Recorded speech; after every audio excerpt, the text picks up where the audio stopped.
Hi guys, welcome back to another motions debrief brought to you by the Debaters Council.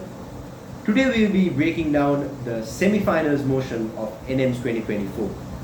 I'm Jayageeth Basnayake and I used to debate for Trinity College Kandy, and I'm currently the head coach of Bishop's College, Colombo.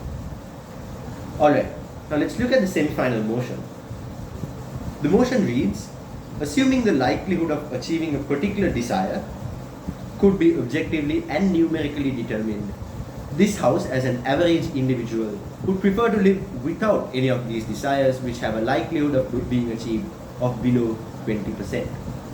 Now this is a very interesting motion, but before we delve into the prop and op specific cases, I want to talk about a few general pointers of this debate that will be helpful for anyone who approaches this debate. Firstly is in terms of what type of a motion this is. Now the wording of this motion is this house as an average individual. So by definition this becomes an actor motion. Now what is an actor motion? An actor motion is a motion that revolves around a specific individual or a specific party rather. What this means is that the actions committed or the implications of the motion, be it harms or benefits, all of them revolve around a specific actor that has been defined within the debate. Now in this specific instance, it is an average individual. Secondly, I think it's important that both teams agree that they're talking about a specific type of average individual, because you can evolve your definition of who an average individual is, but the crux of this whole definition should be that this average individual is more likely to look like people like you and me, who aren't super rich, neither are we close to the poverty line. We are probably people who can pay up our own bills, or people who can survive within the society, not too much to complain about, but certainly people who can make their lives significantly better. Now I do understand that both sides can evolve their definition of who an average individual is, but the basis of your definition should be what I mentioned earlier. Thirdly is in terms of a specific word that defines this motion. The motion reads, this house as an average individual would prefer. Now what does prefer mean in a general English context? Prefer means that you comparatively like one thing over the other, meaning it doesn't necessarily specify whether your product or whether the thing that you're talking about is the best. Neither does it specify that the specific product you're talking about, opposing it, is the worst. Rather, it's a comparison of which side is better. So the same principle applies in this motion as well. So this gives proposition and opposition to the freedom to concede certain harms and benefits, but ultimately the debate is going to be won upon either of the sides proving, despite having these concessions, how their absolute harms or absolute benefits are still going to be the winning factors of this debate. Finally, I don't think it's practical enough to debate the mechanisms that will happen in this specific debate, whether this mechanism is feasible, whether 20% is a good number to define what this motion is all about, because the debate happens in the implications of what this motion lies upon and not specifically the mechanism. So I think it's clear, it should be clearly understood by any team who tries and approaches this motion. Now before we move on to the prop and op cases, I want you to note that both of these cases should be considered as independent cases. So try not to rebut my opposition arguments with my proposition arguments, rather try and get an understanding of what exactly an ideal case would look like rather for both proposition and opposition.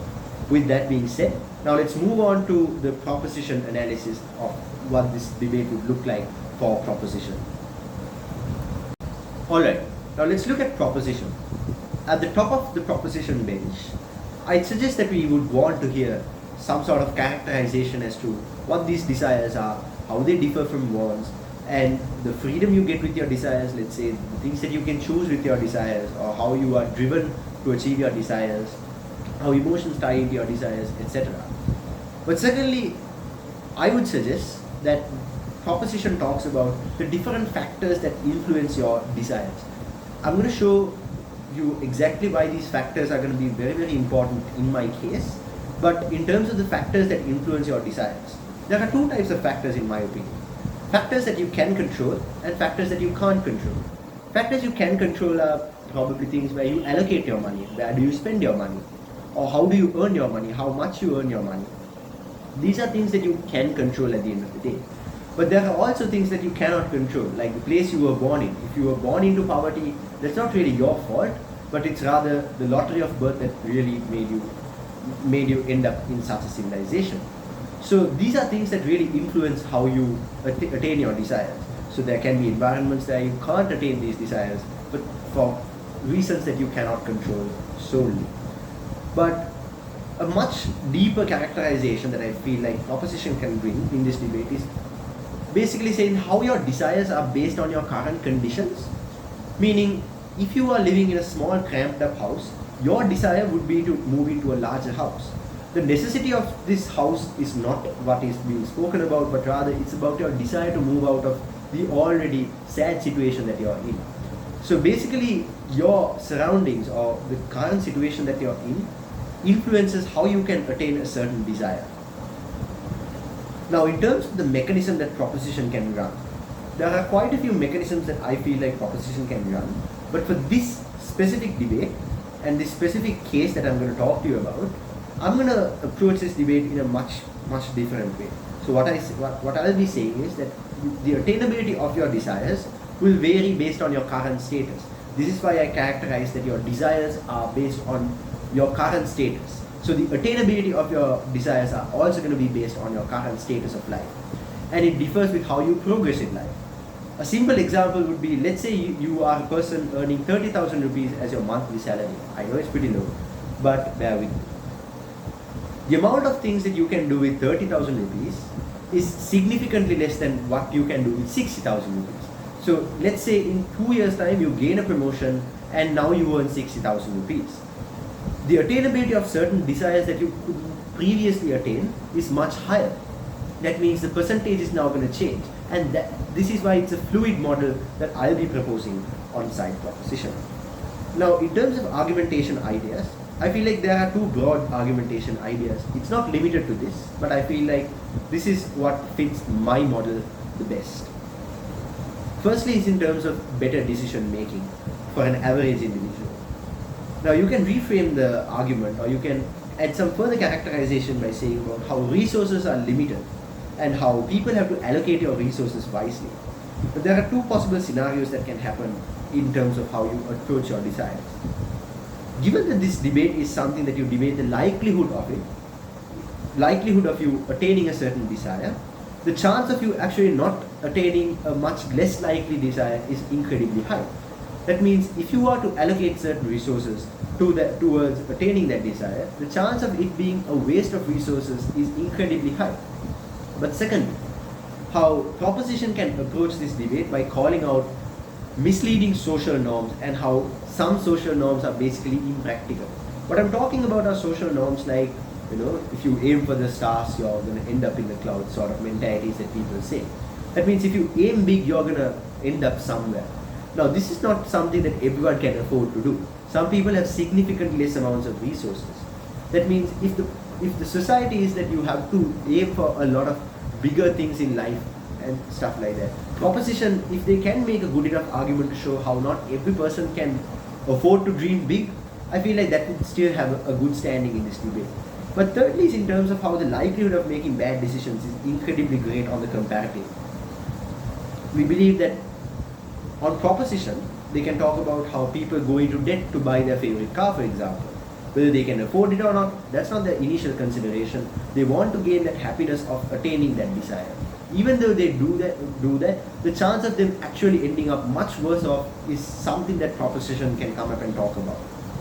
Now, in such a debate where it's a prefers motion, it's important that you talk about the comparative. And the comparative on this specific debate is that on proposition side, how people are going to work towards more attainable goals and how you're going to gain more chances of success.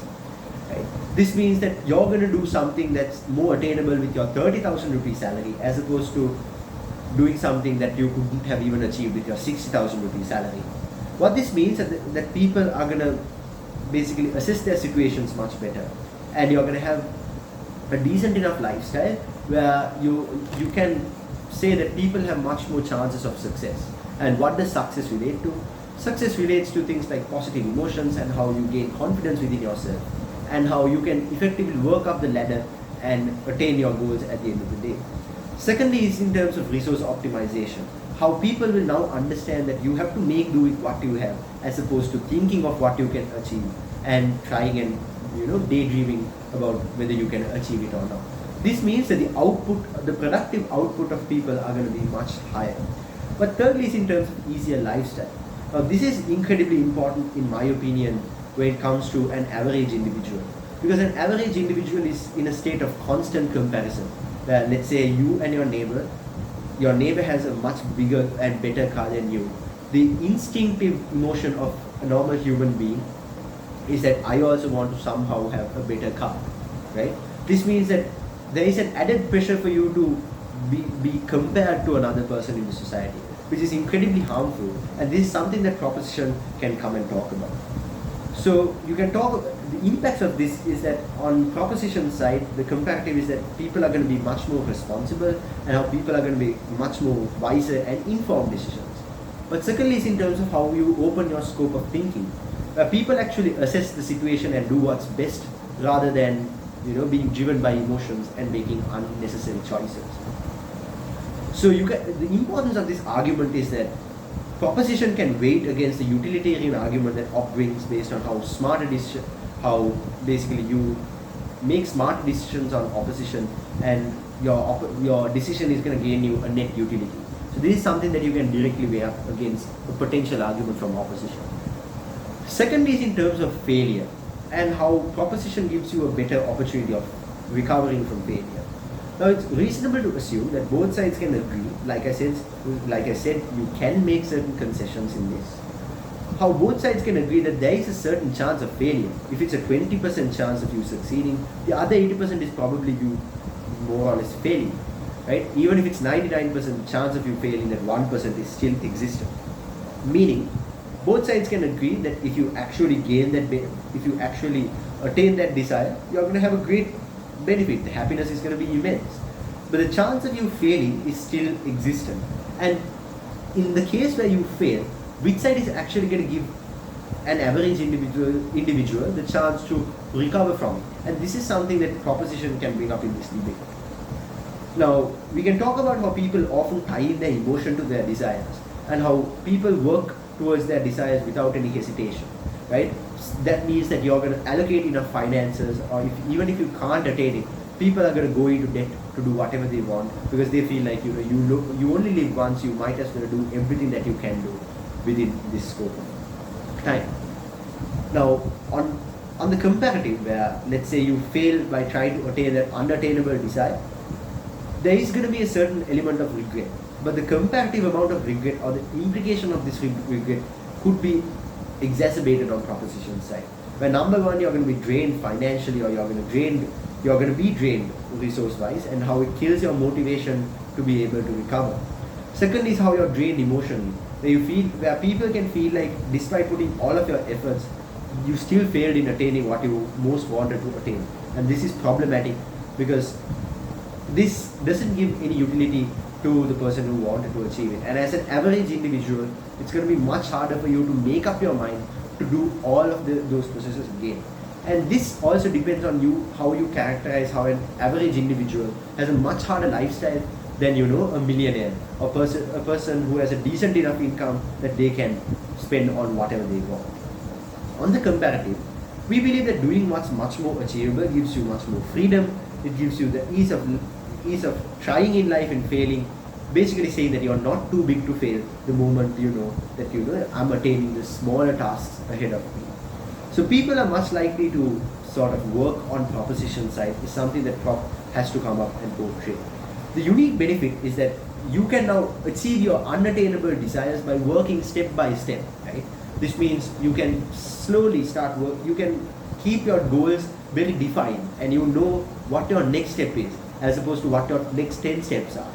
This is better because now people don't have the added burden or added pressure to perform extensively good, but rather to perform to your fullest potential, and that is when you're going to attain your desires step by step. These are unique benefits that proposition, if they do a good enough job, can necessarily co-opt. Alright, so I hope proposition is quite clear. If you all have any clarifications that you all want to, you can slow down the video or you can go back towards the case and try and understand points slowly. Alright, now let's look at what opposition looks like in this debate. So on opposition's side of this case, I believe that they can still come up and recharacterize this debate to their own benefit. They can talk about what these desires look like and why these desires are incredibly important, even though they're unattainable. Maybe buying a new house, or maybe buying a new car, or doing something that is previously tagged as unattainable. Why is it so important? Couple of reasons that I see. Number one is I believe that desires are tied into their emotions, like proposition pointed out, and how these emotions are incredibly important as intrinsic motivators. What do these intrinsic motivators look like? That means even when the going gets tough, how average individuals gain much more happiness, gain much more utility by attaining these goals, or at least trying to attain these goals. So at the very least, even the effort is something that they are going to be happy with. But secondly, they can talk about how average individuals are still people who can make good enough decisions. This is directed to call out possible or potential assumptions that proposition can come up with. For example, take my case. In my prop case, I did assume that people are going to be stranded in debt and how they're going to make bad financial decisions the moment they see such goals and desires. On opposition, they can come up and clearly debunk it, and if they do it effectively, they can basically prove that these people are self-aware as well. They know that if they don't have enough money, they can't buy this, and if they don't have money, they're not going to make an effort to buy this. Rather, they're going to try and make their lives at least a tad bit better with what's achievable anyway. So they're much more self-aware and they can make good decisions. But it's rather what can make the situation better is what opposition can rather focus on in this debate. So in terms of the argument ideas that I feel like could come up in this debate is, number one, how achieving goals become much more plausible on opposition's house. Firstly is taking into consideration how emotions and these desires are very crucial in driving people to achieve their goals, like I previously said in my characterization. Now the big question becomes, why is it that these unattainable tasks are the things that people should be doing? Why can't they gain this utility by doing something that's much more achievable? The analysis that I see that could make sense in this debate is how on opposition side, or rather in general, the more unattainable the task is, the more quality output that the people will put out. What does this mean? When you know that it's a very hard task, there are two types of people. Number one, the set of people that are most likely to give up. In a good case, opposition can prove that that is highly likely on proposition side. But the people who are less likely to give up and more likely to work towards it are the people who put in a lot of effort, who want to achieve this, and they know that it's going to be hard, but they're going to find a way to do it. This means that the net productivity of people on opposition's paradigm is going to be much higher, because now they're not limited by attainability or anything. They want to try and achieve it to the fullest potential that they have. This lack of limitation doesn't exist on proposition. On proposition, opposition can come up and clearly point out how people are going to be backward thinking, or people can limit yourselves by saying, look, something is not attainable, don't even try and attempt it. This is going to be significantly different on opposition's side. Now, the net benefit that the whole community gains out of this is, number one, how there is a more intrinsically motivated community. That means if you show that there is some sort of bigger prize, or there is some sort of reward that you're going to get for your benefit, for your efforts that you put in, the people are going to be much more intrinsically motivated, and the productivity of these people are going to be much, much higher. That means for an average individual, the chance of you actually being able to achieve something is much higher on opposition's side. But secondly is in terms of how people are going to be unafraid to fail on opposition's side, because they know that the effort that they are putting in is worth it. This is in direct contention with what proposition could say about how it's difficult to fail and recover on opposition's side. Because people are much likely to know that risk, or people are much likely to come to terms with that risk on opposition's side and try and come out of the same emotional emotionally vulnerable situation that they are in on opposition side, because the higher goal is to attain what was previously deemed as unattainable. So opposition can come and weight up in terms of how it's good for an average individual, and how for an average individual, if that motivation exists, how he himself can make life much easier for them. Alright, so the second argument, idea that I had, was in terms of new thoughts and innovation. Now why I say that this is also part of this debate is as such. A lot of inventions, as well as new ways of thinking, were developed as a way of somehow achieving your unattainable desires. For example, let's say Nelson Mandela becoming the first black president in a discriminatory apartheid period. Now, for a normal black individual in that, or an individual of color in that vicinity, it was much more unattainable to even think of becoming a president in such a restrictive regime. But given that people, or certain people who wanted to achieve that change, they made sacrifices, they took the bold steps, and they made sure that they're going to achieve their goals somehow. So previously unattainable goal was now achieved. Because on opposition, you can talk about the whole concept of how the glass is always half full as opposed to being half empty, where there is still a 20% likelihood, or there is still a 10% likelihood where you can succeed. If people give enough credit to that simple amount of likelihood, people can still make ends meet and still make whatever their efforts productive. Why this is important in this debate is because, let's say for an average individual, you are faced with a lot of challenges. On proposition side, opposition can clearly come up and say, look, on propositions comparative, they're gonna be fed into the mentality that this is something that's unattainable to you, right? If it shows that the percentage is much lower, chances of them actually letting go of that effort, or chances of that person actively avoiding that effort, is going to be much higher, as opposed to on opposition. There is an intrinsic motivation that you have to somehow achieve the unachievable, which is going to be much better, because now you're going to find new ways of tackling problems. You're going to move away from harmful social norms. You're going to defy the odds that were previously limiting you. This means that as impacts, average individuals are going to be much more bold, and the average individuals as a collective are going to be much more powerful in terms of how they think and how they want to approach certain things, or how they want to approach their hardships and get out of it. So there is a big attitude shift the moment there is a sort of unattainability, or if someone tells you that you can't achieve this, the motivation that you have to somehow prove them wrong is still something that opposition can come up and argue about.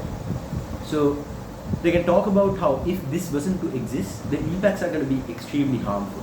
Where on proposition, people are going to be made to believe that whatever, even if they're wrong or right social norms, that is what it is.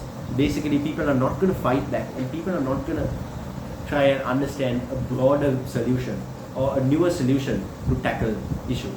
Secondly, how it makes life much harder for people who still want to achieve these goals in a society where people don't acknowledge innovation, or people don't acknowledge new thoughts, which is highly likely on proposition if opposition can come up and prove it. So basically, if opposition can come up and prove that, look, the 20% attainability that you still have, or the 10% or the 5% or even the 1% attainability that you have, is still a likelihood of you achieving that goal. So it's not an absolute where you can't achieve it the moment it hits 20%, rather it's much harder to achieve. So that comparison could stand with opposition if they can prove it enough. On proposition, their main duty in a nutshell is to show how basically it's an effort in vain, rather, of how you can allocate your resources better if you focus on much more attainable tasks. They can agree or disagree that the attainability is still going to be there or not. That's up to the proposition's bench.